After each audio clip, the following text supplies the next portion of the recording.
I just explained how it is. Under the Irish Constitution, Article 40, we have the right of habeas corpus. We must be brought to a trial, a fair trial.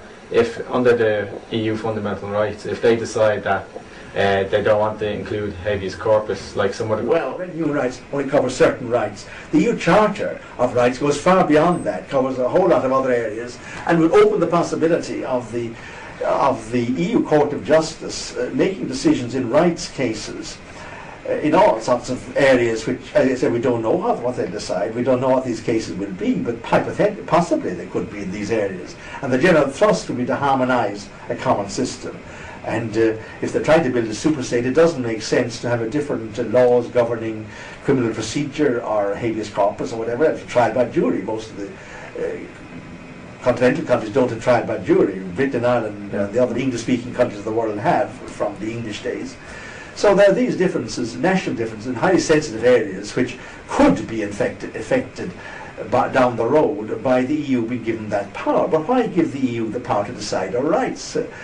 But we have a rule on privacy to our religion. It's illegal under the Lisbon Treaty. Even religion is a question touched by the Constitution and the Lisbon Treaty in the same way. One of the biggest lies we are constantly being told is that the EU is vital for our economy. This is done by equating the EU with a common market. However, other countries in Europe like Norway and Switzerland have full access to this market without being members of the EU. The question is real wealth created by entrepreneurs and workers or sheltered bureaucrats and politicians in Europe? There's the real economy and the money economy. If you fix the money economy, you must run the real economy to fit in with what you fixed. The principal reason for the Celtic Tiger boom, which began in 93-4, was that the period 93-4 to 2001 was the only period in the history of the Irish state where we actually floated the currency, or they had an independent Irish currency, and let it look after itself, and it floated up and down, of course.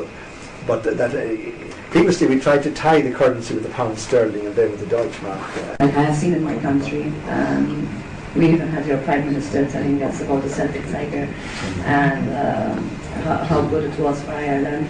And I don't believe that these things should happen. It's a national thing. So it wasn't the EU that fueled the Celtic Tiger, what the average person thinks? Sure. We joined the EU in '73. We had a massive slump in the 80s. We had 250,000 emigrated and we had 16% unemployment in the 1980s.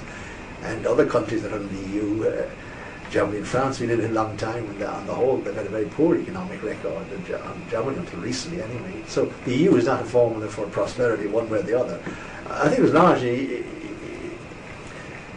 our own economic policies were responsible for the bad situation of the 80s, but following an independent exchange rate policy from 93 onward, from 93 to 2001, was the basis of the Celtic Tiger, not the least doubt about it. The growth rate doubled in 1 year. Growth rates, which have been 3 to 4% a year, constantly for decades, don't take out double. Not what happened. We floated the currency, gave the highly competitive exchange rate. Of course, all the firms from America, we were happy to have a competitive exchange rate because that made our exports better and so on. And an interesting statistic is that Norway, Switzerland, and Iceland have bigger imports into the EU than we do. Their imports to the EU are bigger because they have all the economic advantages without the disadvantage of membership. So, you know, Norway's been having a Celtic Tiger as well. We're never told about it because it's an inconvenient truth. But theirs will be sustainable because ours is based on a lot of really convergence of a lot of things that happened. It was great, but we can't sustain it because we don't own our own fuel, we don't own our own fishery anymore, etc., etc. You know, our farmers are so regulated, etc. But Norway owns all its own fish and all its own fishing waters. They own their incredible natural resources, hydroelectricity, etc. And they're importing energy to Europe now. But now the dollar is going down, the euro is going up, and that of course is making us less competitive. And we no longer have any control over our own currency course. But of course control of credit and everything else passed to the central bank in Brussels when we joined the euro. Norway owns its own. We gave away ours, like we gave away most of our fishing waters. So as to grow. And I think the big scandal when the initial deal was struck is that the fishermen were sold out from the beginning. And Iceland, I spoke to a guy who was on the delegation that negotiated with Iceland. He's a civil servant, a bureaucrat. And he was in that group of people who negotiated for EU membership of Iceland.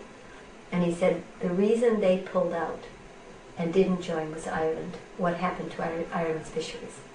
That was the critical reason they decided not to join.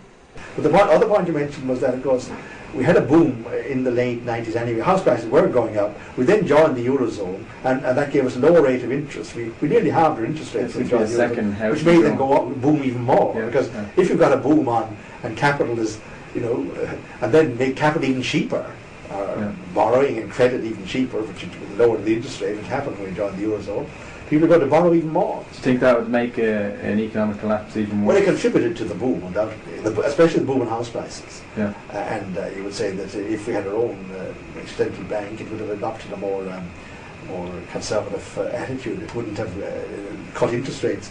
But it depends. If you want to borrow, you like lower interest rates. If you want to save, you want higher interest rates.